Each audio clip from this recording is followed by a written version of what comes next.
So we are going to record because we don't want them to miss this very exciting announcement that we're going to kick things off with. We heard you and we're thrilled to say that there's an extension for the deadline to get your projects done. Amanda, I love your face. Tammy, I love the celebration. Dave's like, I'm not going to believe it till I hear what the date is. It's going to the deadline is now going to be May 31st for project wrap up. May 31st. So we will still have the April 15th report that'll be reporting through March 31st. And then we're going to add on a final report on June 15th that'll be through that May 31st date. That's an extra 3 months, Sandball says in the chat. So love the celebration. And yes, please share that with your teams and we'll make sure that Amanda and Cara find that out. Otherwise, we have a guest presenter here today, Amy Geren, Amy, sorry, I think I kind of said Emmy. Amy is going to give us a presentation about some free business resources through One Stop Partners. So a learning opportunity, and then at the end, we'll close it out with just a couple questions, but hopefully this is helpful for some of the kind of local business directories some of you all are working on. And Amy, I hope the recording is okay. And if you're open to sharing slides, then we'll make sure those get out to the folks that aren't here with us today. But I've made you a co-host, so you should be able to share if you've got slides. And I'll hand it over to you, Amy. Yeah, thank you, Sylvie. Nice to see you all. I'm just making notes quickly from what your squares say about you, like in terms of where we have representation. I know Delilah and Biddeford, and I know Discover Downtown Westbrook. I know Amy there. And so I'd love to hear, just quickly where your downtowns are. Great idea. Here I'll call on folks. We've got Perry, me, and Anne, all from Main Downtown Center. And then Dave, go ahead. Dave Bogel, Executive Director of Rockland Main Street in Rockland, Maine. And Nancy? Hi, Nancy Ketch. I'm with the town of Holton. Amanda, one and only today. Amanda Cunningham with Our Town Belfast. Tamara Whitmore, Gardner Main Street. Angie. Angie Presby, Executive Director for Saco Main Street, and I have Holly Gordon, the Program Coordinator for Saco Main Street too. She's having lunch, so she's off screen right now. I liked the little wave. Yeah. Let's see. Michael Hall, Augusta Downtown Alliance. Great. And then is this Ari in downtown Westbrook? Yeah. Thank you. And so remind me your full name, Ari. It's Ariana, but I go with Ari. It's fine. Yeah. Okay, it is Ari though. Great. I just wanted to make sure I wasn't yeah. incorrectly. Yeah. Thanks. And Nikki. Oh, and you're on mute. I'm Nikki Cousineau with Heart of Biddeford and Saco Main Street. Great. And Delilah. Hey, Delilah from Heart of Biddeford. Awesome. Well, and nice then, yeah, was that everyone? That's everyone. Yeah. Folks who are currently in the working on this project, the Entrepreneur Ecosystem Project, are Amanda McDaniel from Bath, as well as Cara Romano from Ellsworth. And then I think we have the 3 that were part of the original pilot as well, that we can also send this information to. Wonderful. Yeah. Well, I'll share presentation materials so you'll have the information to send out. I will just begin. So I'll just introduce myself. So my name is Amy Geren. Technically, I'm a University of Southern Maine employee. I work for the Cutler Institute. And the Institute works on a lot of, Catherine Cutler was a sociologist here, an economist here in the state of Maine, and did a lot of child and family programming and a lot to advance the well-being of those populations. And then the Cutler Institute does a lot. There's a justice policy program, youth, child, family programming, and a lot of social science research. So the contracts that I work on are 100% with the Workforce Development Board for our region. So it feels more like I work with them. I get the benefit of doing a lot with my colleagues at the university, but I'm 100% working for Coastal Counties Workforce. So I do have some slides I can share. Anyone here know what a Workforce Development Board is? So it's a confusing system. So that's why, Amy, you know, they did have a presentation. Sylvie, remind me when it was, through our optional Zoom, which is a different group of people, but a lot of these same people were there, which included Chris from the state workforce. Yeah. So they did have that along with Julia. They were talking about the strategic plan for workforce and the 10-year economic plan update. That's right. We connected on that because we're midway through that process. Yeah. So the State Workforce Board, just to make things even more confusing, is one entity, and then there's regional workforce boards that receive federal funding to operate. And in Maine there are 3, and I'll share my slides so I can explain the system a little more. And let's see. I want to go slideshow view. There, am I in my slideshow view now so that you're not seeing? Okay, good. All right. So if someone wants to give a shout, if there are any, questions that pop up along the way in the chat, but I'll begin. And I'll keep an eye on it. All right, thank you. Yeah, so as I mentioned, Coastal Counties Workforce is the Workforce Development Board for our Coastal Counties region, and part of our public workforce system. And I work with them in this capacity of sharing information and bringing together partners within the system. And Workforce Solutions, you see this Workforce Solutions logo here, a proud partner of the American Job Center Network. Workforce Solutions is operated by Goodwill of Northern New England, and they are the program administering agency for the workforce programming. So that's how we work together.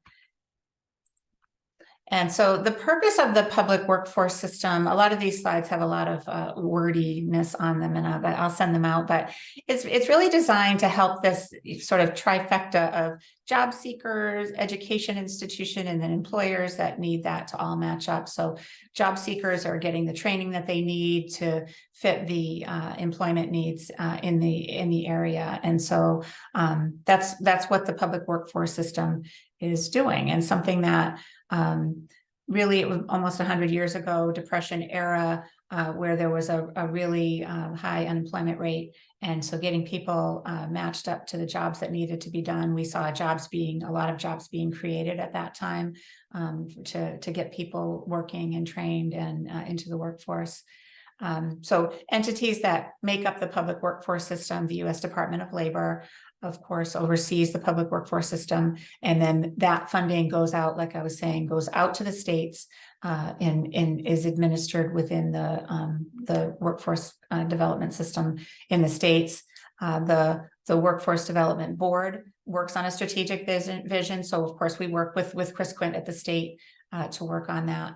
And the local workforce development boards provide a little more detail specific to their areas. So our area is the Coastal Counties region, and I'll show you on a map more about what that looks like. And then there's other entities that work with us as well. And there's a whole system of partners, 17 total, that work within this system. There are 4 core partners and then additional partners. So the American Job Center Network that I mentioned is this system where there's a core hub, known as a one-stop center, and then affiliate sites.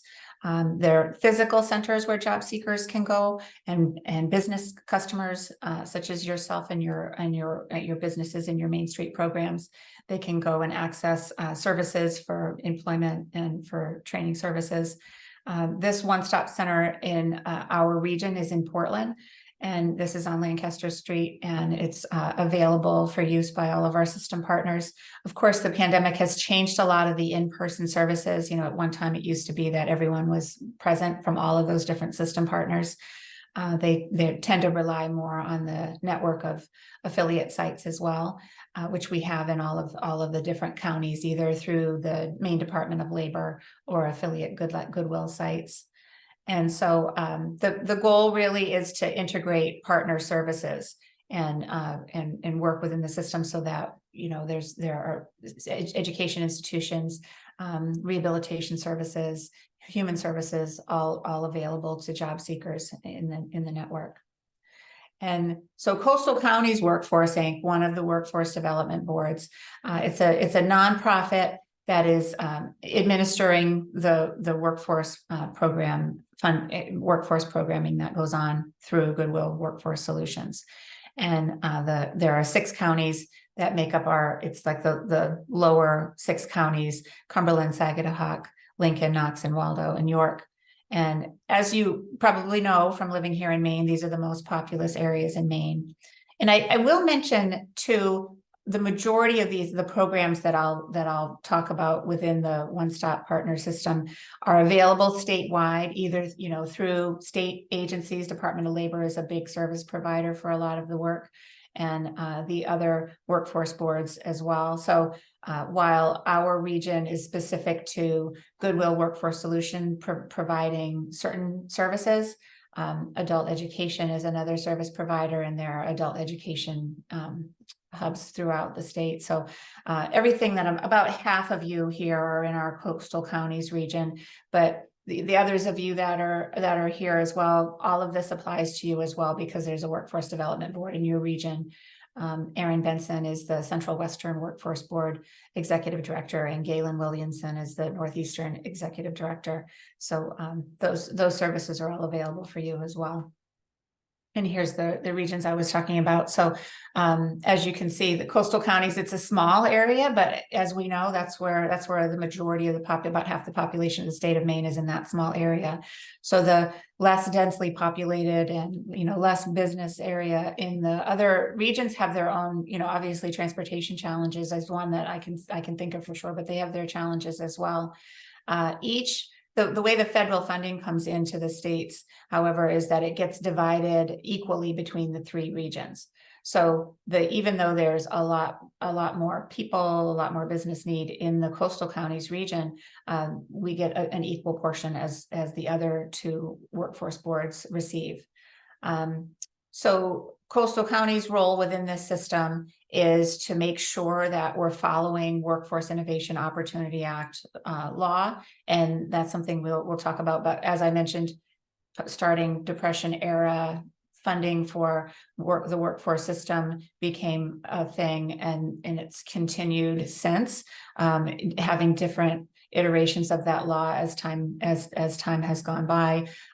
You know, the civil rights era, for one, you know, was putting in place laws that were making sure the discrimination practices, you know, were not happening in hiring. And now we're currently operating under Workforce Innovation Opportunity Act, which is really about making sure there's this synergy between the different partners, making sure that the education system is reflecting what needs to happen for the employers to have the workforce available and skilled to perform jobs that are in demand. And so Coastal Counties Workforce also administers additional grants, because as I mentioned, they have a lot more to do in this area. So additional grant funding that they apply for and have received include different occupational training grants. There was an ARPA grant that we're still finishing. Quest grant is around disaster recovery because of the effects of the COVID pandemic.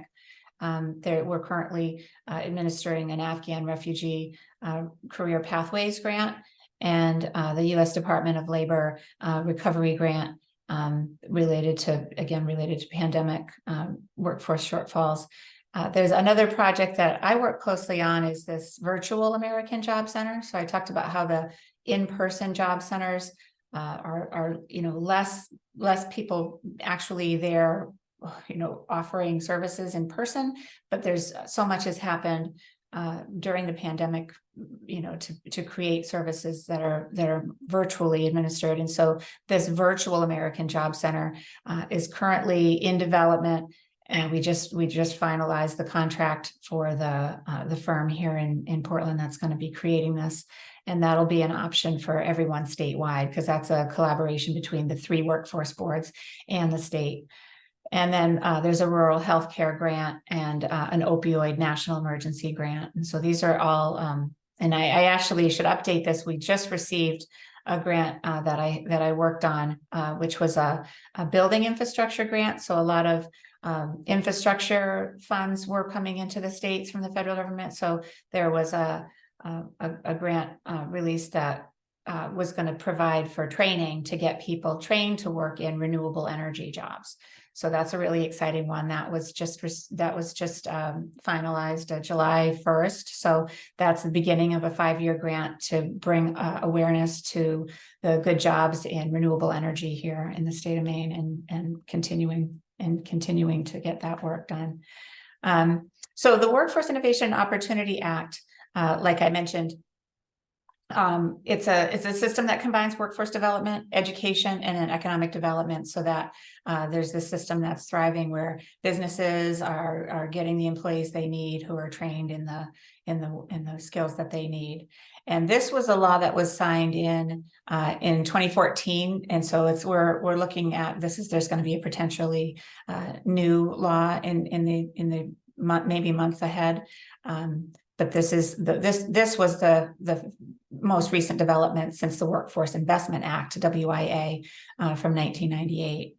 And so it outlines the visions, goals, objectives, and requirements for how the public workforce system should operate.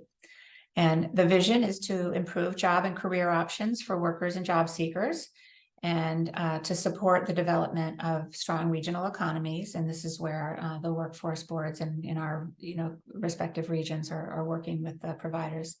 And then it's based on the idea that the public workforce system supports the development of talent pipelines. And then WIOA principles include having this integrated service delivery.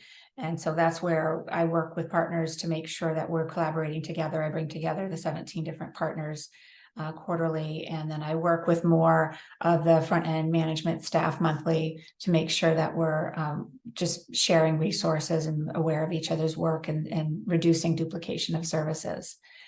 And then having a strategy focus and regional economic development, aligning with education and training investments to grow our economy, and high quality services, increasing program and resource coordination and accessibility, and then being accountability and having accountability and transparency with data. And then key features, I won't read through all this. Like I said, I'll make sure I send this out, but it is very detailed, and we stay aware of what we're supposed to be doing. Like I said, this identifies 19 required one-stop partners. We're missing 2 in our region, so we have 17 partners that I work closely with. And then the bullet point there at the bottom is that there are these 4 core partners that I work with within these as a one-stop operator, which is what my role is here. So the 4 core partners, I mentioned adult education, they're available statewide. We have hubs 7, 8, and 9 in the coastal region, and adult dislocated worker and youth are the Title I service providers. And those are the services that are provided by Goodwill of Northern New England. Title II is Adult Education and Family Literacy Act. So those are our adult education partners. Title III is the employment services that are provided by Maine Department of Labor. And then in our region, the career centers are Springvale in York County, Portland in Cumberland County, Brunswick at the north of Cumberland County, and then Rockland further north. And then we also have smaller one-stop centers as well within there. And then Title IV is the vocational rehabilitation services through the Maine Department of Labor. These are additional WIOA partners include for the education components, the Maine Community College system. We have the Southern Maine Community College and York County Community College in our region. Community Services Block Grant is administered through the Maine Department of Health and Human Services, and they send funding out to different community action organizations in their area. Housing and urban development is administered by Portland Housing Authority, and they have job readiness programming. Job Corps is a great program. These are actually north of our region, but they're the two Job Corps in the state, Loring and Penobscot. And they're currently very short on enrollment. They have a lot of openings. So if you all know of young people, Job Corps is free, and it's basically like going to college for free. Residential programming, food, supplies, everything you need. I always add that it's not exactly like college because they have the requirement that you can't use substances, and you have to be, it's pretty clean living environment. So not exactly like a college environment, but it's for all it's there. It's free training. The two, Loring and Penobscot, have a different focus, different offerings at each campus. So it would be worth checking out if that's something that is of interest, or through hiring for your business needs. And then jobs for veterans through the Maine Department of Labor. And there's a National Farm Worker Jobs Program, which is administered by Pathstone in our state. The Senior Community Service Employment Program, which we have two different administrators in our state, the Maine Department of Health and Human Services Office of Aging and Disability Services, and Associates for Training and Development, which is a nonprofit organization that administers as well. And then TANF, so we're just making sure that families have what they need to thrive in their employment. And then some other Maine Department of Labor programming. And Youth Build is another youth programming, which is administered by Learning Works, and unemployment compensation through the Maine Department of Labor as well. And so in terms of business services from all of those partners, this is where we get to the good stuff for you all.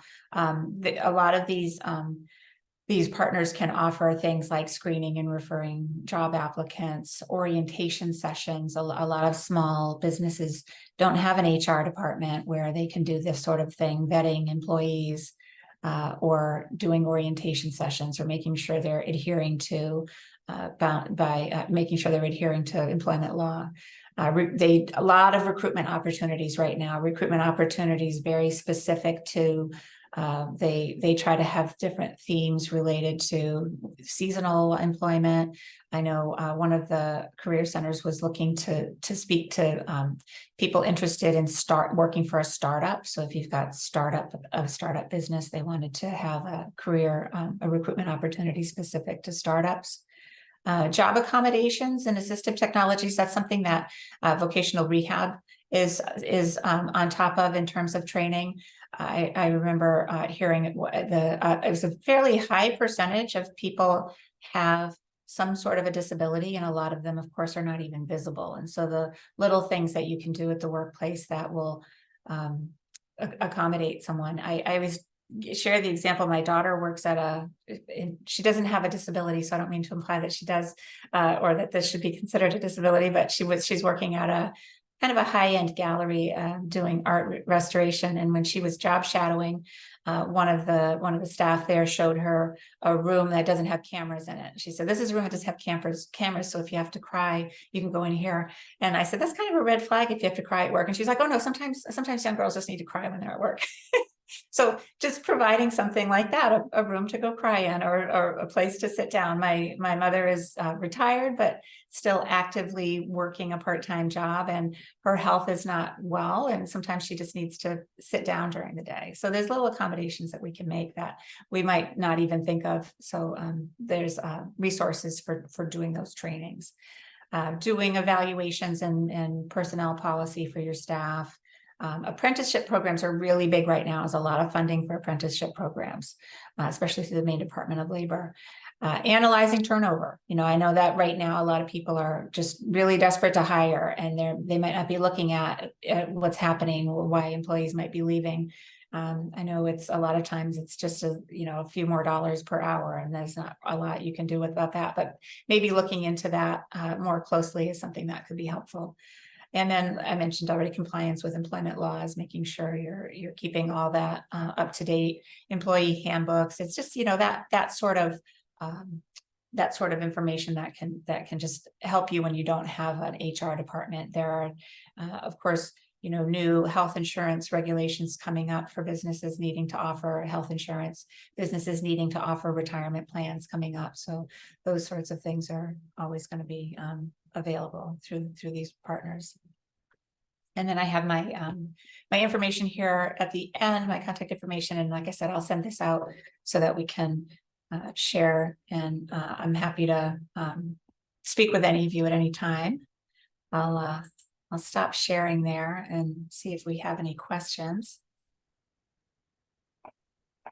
Go ahead, Yes. Dave. Yeah, thanks so much for taking the time to share all that work. As I forget who up top mentioned it, but many of our communities are working on projects where we're either aggregating resources or like replatforming resources that already exist. You mentioned a few different times resources for training and upskilling for current employees that are in our regions. Are you able to speak to that a little bit more so that way we can understand how we would either tap into those training resources and use them on our aggregated platforms, or I guess how do you see that kind of connection working between our projects and kind of the training resources that you have? Yeah, I would say, putting you in touch with the Title I service provider, in our coastal counties region, and that's you as well, would be Goodwill Workforce Solutions. It's Eastern Maine Development Corporation in the other areas. But thinking about training for employees, they can come in and enroll an employee who you have already for additional training, upscaling, or unless you're thinking about having like a more generalized training for the work that's needed, that might be working more closely with adult education, or working with one of the community colleges, or even working with I know Revision Energy, for example, they created their own training program and they offer it through adult education because they just need so many people to get into that field. So a variety of things.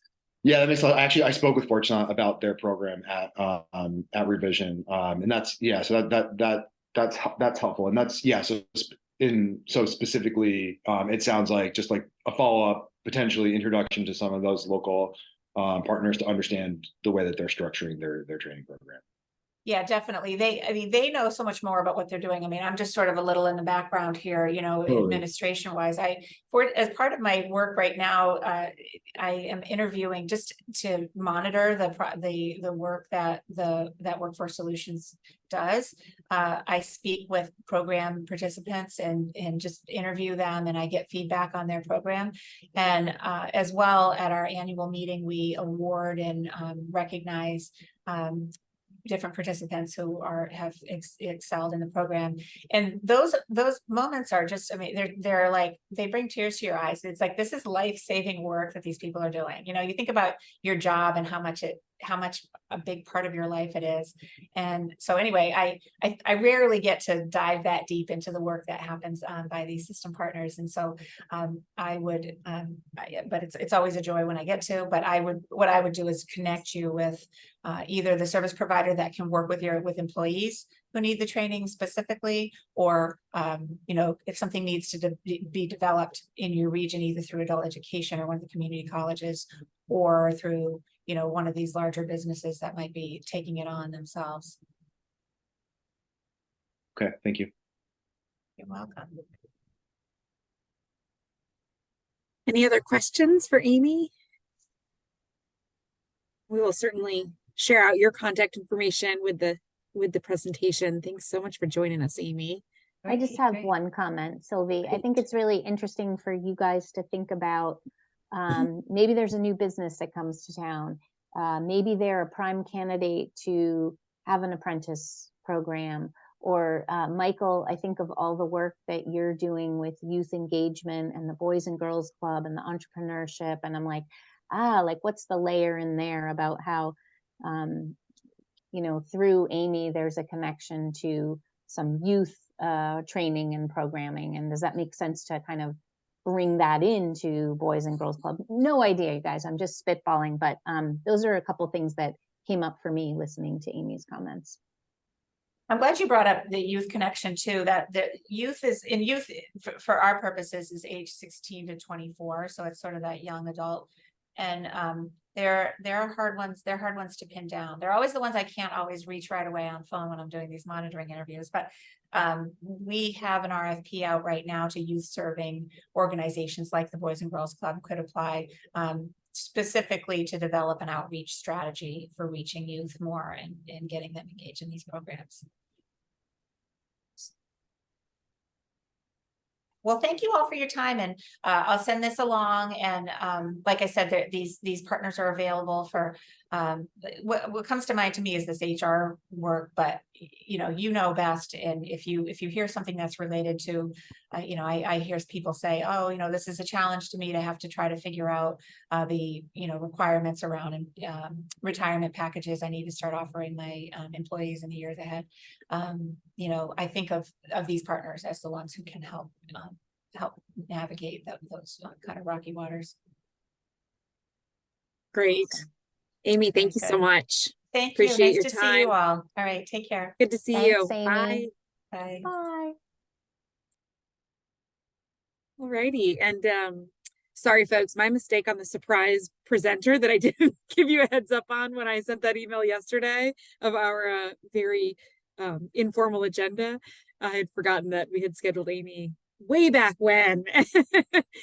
So fortunately connected with her just before, she popped on. But And just to say, Sylvie never does anything like that. I do stuff like that all the time. Sylvie is so on top of like content coming into this or the optional Zoom. And this was a first in a million micro error, my dear. So it's a forgiving group. It's all of us. Yes. Yeah. Thank goodness she didn't pop in, and that was the reminder. So also we announced the extension for the project deadline, and I have a question for you all.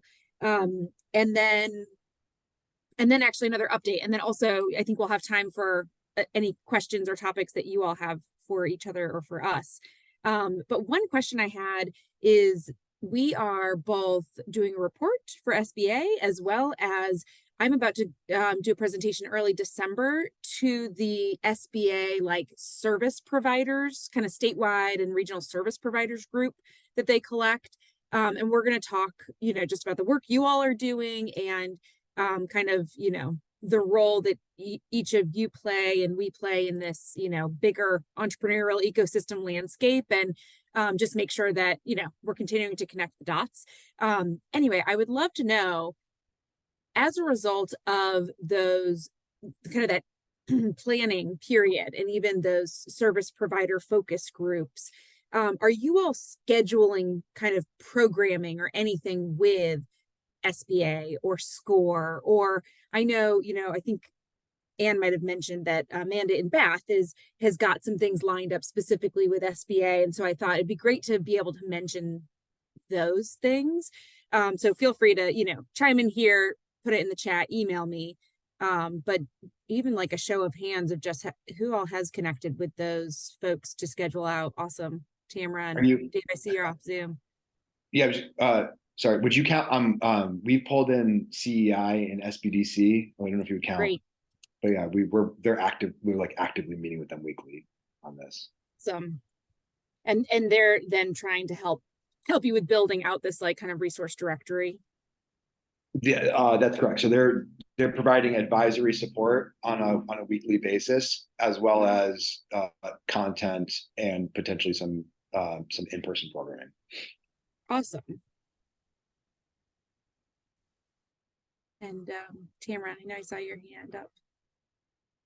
Or you took it away. That was a mistake. I don't know how it happened. Oh, it's smart now. You raise your hand and it will tell you No way. I hate that. I hate it. Yeah. Is it working again? Oh, maybe because I said and I saw Tamara raise her hand. I see no, Dave raise his hand. Mine just did it. Mine just did it. it. It did. Yeah. It can give you an option, I think. And then yeah, if you do, yeah, do it again. Yeah. So you have, if you hold your hand, or if you do thumbs up, it'll be you're doing a thumbs up. It's no, I'm not. Heart. Yeah. Does the heart work for you? No. What if I give it the finger? That'll work. It logs you off Zoom. You get to leave the Zoom. Yeah. When you do This is good. Awesome. Tamara, did you initially raise your hand because you're working with anyone? No. Okay, great. Anybody else? And again, we can follow up offline too, but yeah, Ari.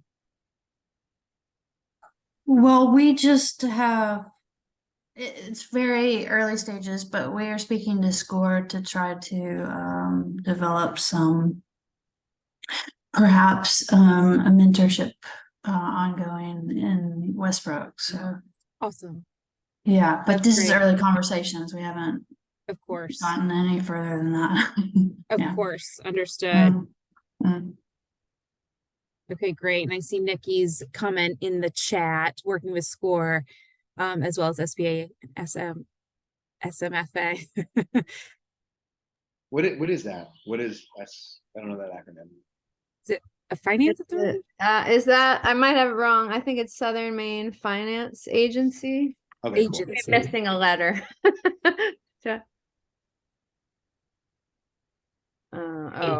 My meeting notes are digital from our last meeting. I believe it's a financial. Yeah. Yeah. It comes to mind for me too. Cool. Okay. Awesome. Well, fantastic.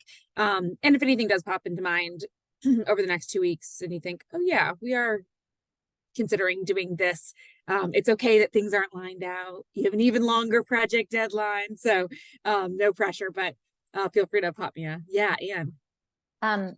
I will say it's very difficult to track the metrics that the SBA cares about with this funding, right?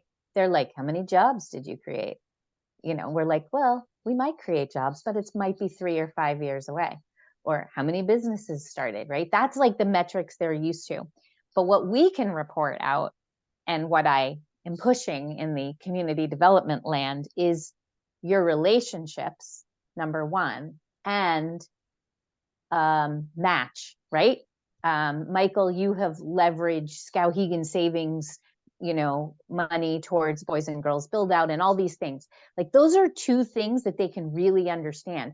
Your relationships and or bringing in a presenter from one of these, either their own statewide agencies, our SBA here in Maine, or the SBDC or SCORE or CI, like that stuff is something they understand, and it is really cool. So I don't know if Tamara's hand is for real, but I just wanted you to say, like, that's something they can really get their hands around, and it's two really good data points. I mean, the relationships can be quantified, but it's really like, wow, you know, Amanda in Bath is having SBA have open office hours in Bath like once a month, and it's pretty cool. So anyway, thank you for doing that. Go Now ahead, Tamara Tamara. can go. So I now have to lower my hand because that'll annoy me. So I am counting on the fact that we can add things that happen sort of organically during this process. So for example, our fly tying shop on the corner had horrible problems with water damage continuing to happen. So she's really upset with her, you know, the proprietor of the building. So she was able to move into another space, but then she had this limbo time when she had to be out of her space by November 1st, but couldn't move into her new space.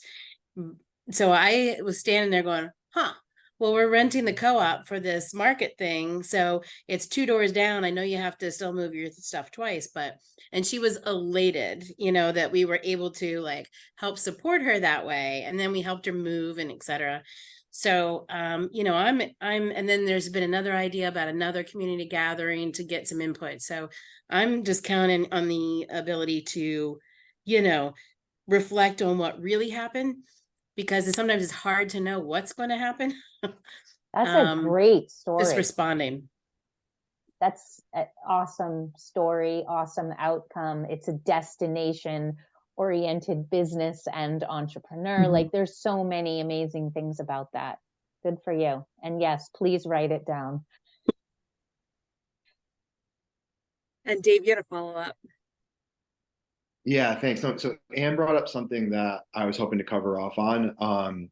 So as we work with like SBDC and CEI and some of these partners, like they're again so trained to be like, okay, what are the success outcomes that we're measuring this on, and what's the, you know, what's the from to, so to speak, and the squishiness that we're all comfortable with, like it seems like they're not as comfortable with. And so when I'm on these meetings and we're talking about success metrics, that is actually where I have the most dissonance in the conversation. So what I guess to be specific, like the thing that I'm working on, a lot of the metrics are like engagement metrics more so than anything else, and they're like, you know what I mean? Like it's not as it's either they're not used to thinking about it that way, or it's not as it's hard. I guess what I'm hearing, and I'll be trying to get tighter with my words, as they kind of go up the ladder to their bosses and say, here's why I'm spending time supporting Dave on this project, they're looking for more concrete success metrics that aren't aligned with the type of platform I'm trying to build. So that's something that I'm dealing with, that I would want to put to the group, is saying, hey, we're all comfortable in this space. We all kind of have a lot of permission and trust with the work that we're doing. As we pull in these other folks, are other people finding that as well? If not, how are you approaching that? I have some other questions too, but I'll save it for the open dialogue.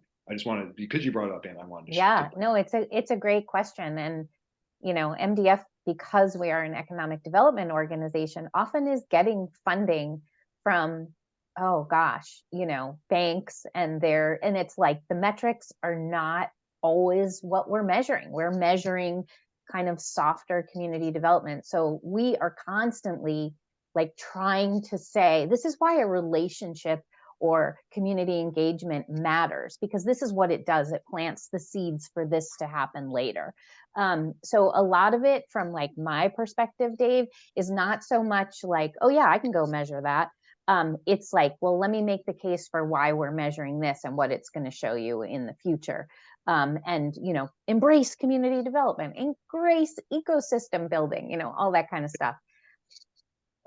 Sorry, I know I want to hear everybody speak. Can I bring up one more? Like, so on that, one of the things that I've been thinking about was like, we almost need like a vanity metric tied to ecosystem building that has to do with like it's like a vanity metric tied to strengthening social capital, tied to an ecosystem that we could be reporting on.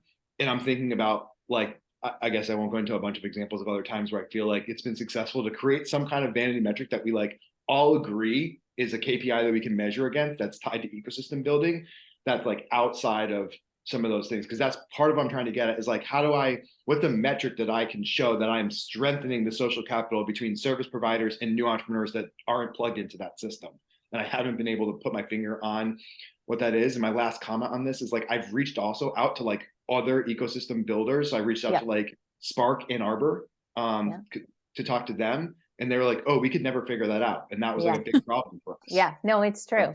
I think it's worth, you know, an email to Matt. It's always worth just like, hey, Matt, heard anything recently? I mean, we've asked him this question before. We asked him it as a wrap to our time together in Augusta. Remember, we were like, okay, Matt, and what can we measure?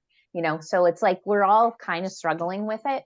But I think it's just worth pushing and keeping in mind. And I don't know if anybody else has comments.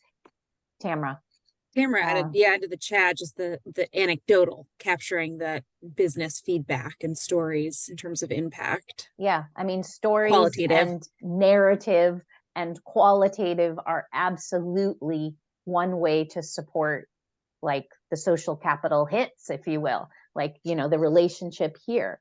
But how can you not see the connection between Amanda McDaniel hosting the SBA for these like business office hours, right? The SBA is now in the local community, responding to the local community needs. And otherwise that wouldn't have happened, you know, that SBA would come to downtown Bath to talk about their training opportunities and business support. So anyway, it's so obvious to me. I know it's not to the feds, but we'll keep trying.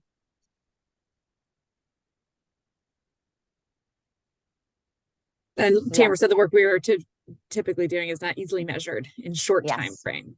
That's exactly right. That's why I talk about planting the seeds. Because yes, SBA, we're glad to tell you how many, but then it's not science, you know, to actually say in 3 to 5 years, well, this program that, you know, one of you did in your communities actually resulted in this many new startups or this many people being trained, or, you know, it's hard to make the connection. It's kind of soft, but we'll keep working at it and keep discussing it. But thanks for doing those little things we can measure. How can the SBA not like it that their funding leveraged other funding to support the ecosystem, right? It does seem like it's worth, like, we could figure it out. It does seem like we all, like, it does seem like we would have to, you just have to make up a new name, you know what I mean? Like, you just have to make up a new name for a way of saying it without saying the words like social capital. That's the term. Yeah. What other questions or topics would beneficial use this space for? Do you have for each other?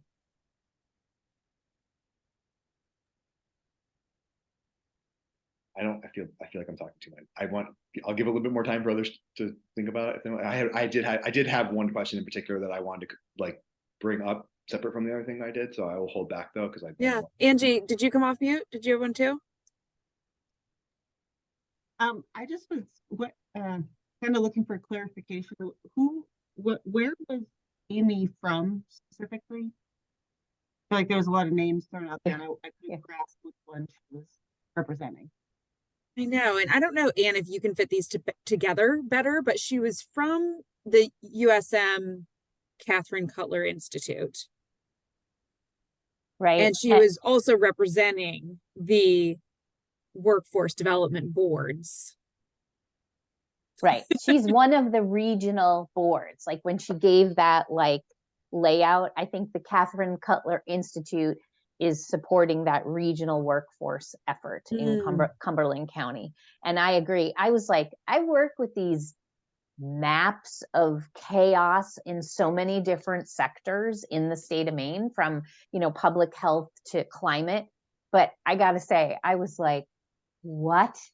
It was a crazy kind of network map that I was not familiar with. So that's my guess at that, Angie. And she was representing all of coastal counties. So your area, Angie.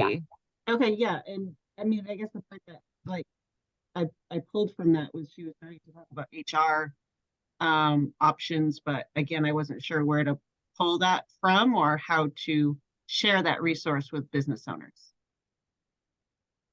And I think what might be helpful is her slides, because I found myself sometimes being like, oh, okay, I got to remember to go back to that slide that she was on so that I can grab that resource. So hopefully that's helpful. And I would say reach out to her. She's very responsive. I think Angie's question is spot on, because I was like, what are the things we can pull out that make sense? And then I kind of felt like it's going to depend on your community. You may see a business owner that like can't get workforce. So you can like go to Amy and be like, which one of your 10 tools should I put this person in touch with? Because they really need workforce.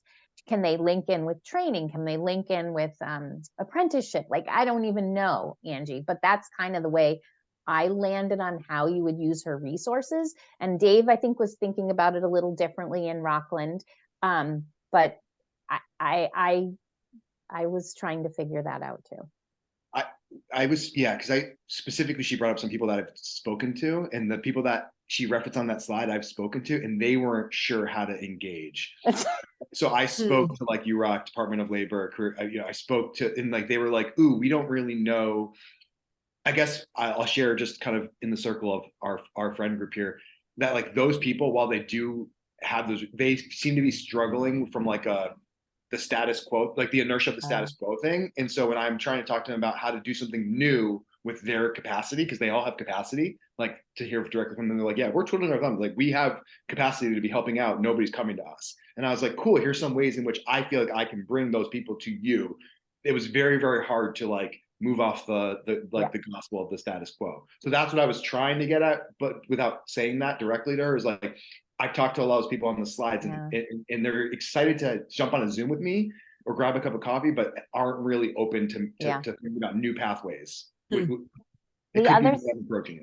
the other thing that I think we can do, or I can do, Sylvie, is write back to Amy and be like, all right, go in a little deeper and tell us how the main streets, you envision them using this information. She knows Main Street. She used to work for Portland downtown for many, many years. So she's not unfamiliar with downtown revitalization and kind of how those programs work. So I kind of feel like it might be helpful, like to me, to be like, and maybe specifically to Angie's question and a little bit to Dave's, like, all right, how do we move the needle? Like, what is it we're going to do with all this good stuff? So we'll follow up with her.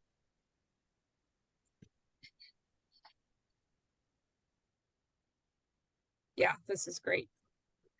Let's see. One quick thing I will take. Well, wait, Dave, did you have another question?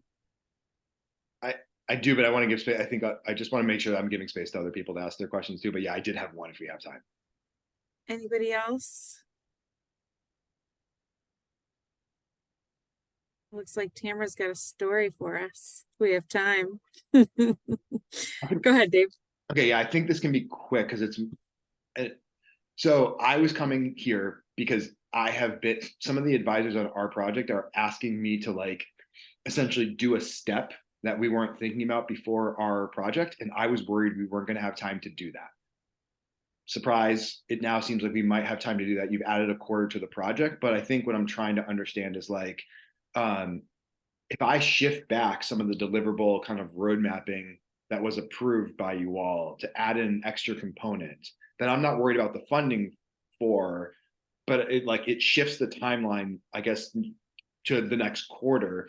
Is that now kosher? Like, is that like an offline conversation on documentation? I can specifically mention exactly what it is, but it again, just the group feeling nervous about a lot of the weight that I'm putting on one certain element. And they were like, ooh, what if we just did this piece first? And I was like, I don't have time to do that. I need to be reporting results, by this date. So now that I have an extra quarter, how do I now implement a new phase of that project? I think if any of you are feeling like you need to do any sort of, if it's a structural adjustment of your project, which is what I'm going to call yours, Dave, like it's like, oh, we're going to do this now. That's fine. I just think you need to communicate to us. An email summary is totally fine.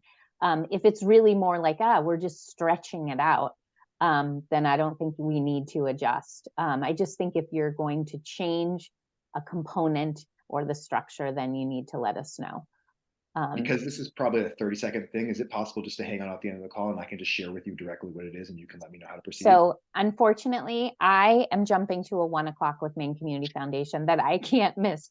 Okay. So I cannot, but if Perry and Sylvie want to be your ears for that, I'm sure they have the same ability to give you a real quick response, Dave, if that's okay. I promise it's 30 seconds if that's okay. Yeah, happy to. Okay. Thank you. Yeah. Great question. And so last thing I'll share out is that at the last cohort meeting that we had in Augusta, it came up a few times, especially from the discussion around those folks working on building this central resource directory that may look very different from, Rockland to Belfast to Holton, but that it could be useful that MDC compiles a list of different statewide regional resources. And I have started that. So I'm going to put in the chat and I'll obviously email it out. This is a Google Doc, a Google spreadsheet. So it's something that you all have ability to edit. So you can add to it. I've got a copy. So if it ends up, going haywire, that's okay. But also I wanted you to be able to manipulate it, but ultimately take this, copy it or download it or make it your own. In terms of, just working it to fit your resource directory. Some of these may be helpful, some of them maybe not, but we'll also continue to add to this after the presentation today. I think I'll get, some more clarification from Amy, and if it really, some resources tease out that feel like they should be on here, I'll add them. And if you find, what, there's this great resource and this could be helpful, even if it's just regional, but it might be helpful for some of the other main streets, and it's not statewide, add to it. So this also could be better formatted in terms of like sections for financing versus, versus, like technical assistance or mentoring. But anyway, it's a rough draft, but something that you all can use hopefully, and be helpful for developing those central resource directories, or for any of you just to keep on your, desktop, click away on the phone to send to folks. All right, Tamara, I think we have time for a quick funny story to wrap us out in our final minute here. Very quick, and I don't necessarily want this to go out too much, just because I don't want these folks to think I'm blabbing, but this may be the third time I've told this